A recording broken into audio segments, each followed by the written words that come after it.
So today we're gonna be looking at my 2023 Silverado. This is my second truck that the engine has failed on it. And I'm gonna show you what the noise that it's making now.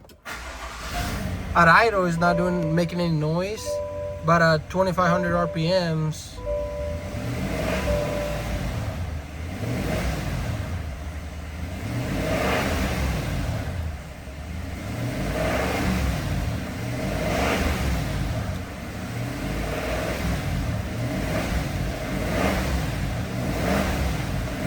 yeah, I don't know if you guys can hear that.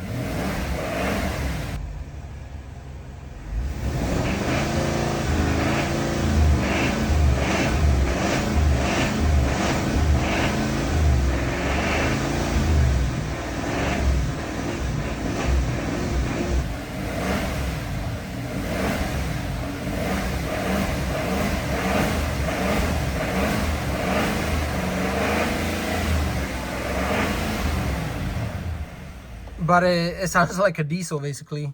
And as you can see, let me turn the key on so you can see the mileage on it. It's got 16,567.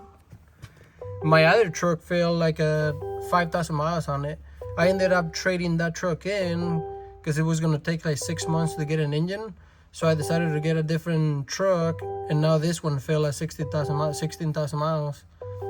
And I did take care of it. I ended up doing like, I believe like 7 oil changes in 16,000 miles. I think the first oil change I did at 1,000 miles, then 3,000 miles, and then 5,000 miles, 8,000 miles, and 10, I believe, 10, 12, and I got the recall done at 14,000 miles. So it was about around 6, 7 oil changes. I can't remember for sure. But after I got the recall down, it started making a little bit of noise. But I'm like, yeah, it just might be normal. But I ended up driving I think it was yesterday I was driving and I started making more noise, the noise that you guys are hearing. And I got a better video that I'm going to put it in here. And it had the L87 Picoscope recall done. And it passed. I got the picture for it.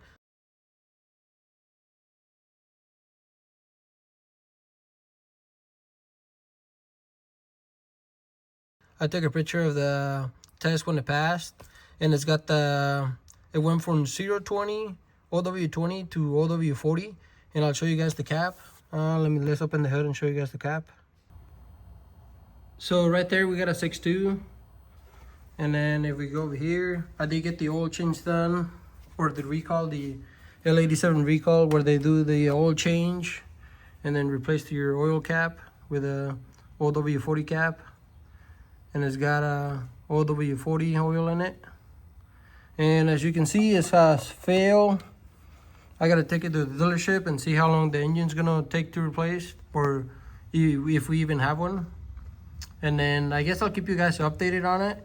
This will be my second truck, I guess, that had an engine failure on it. And this thing, the only thing I got on this thing is just this air duct. Other than that, calibrations and everything else, everything's stock. I didn't want to push anything on it because I know the 6.2s fail a lot, and I guess we'll see what happens. And I'm gonna try and find the picture of the test that it passed, and I'll probably put some pictures of my old engine, I guess, or the old truck that I had. Pictures of the connecting rod bearings and all that stuff, or I think it was the connecting rods. We'll see, but thanks for watching.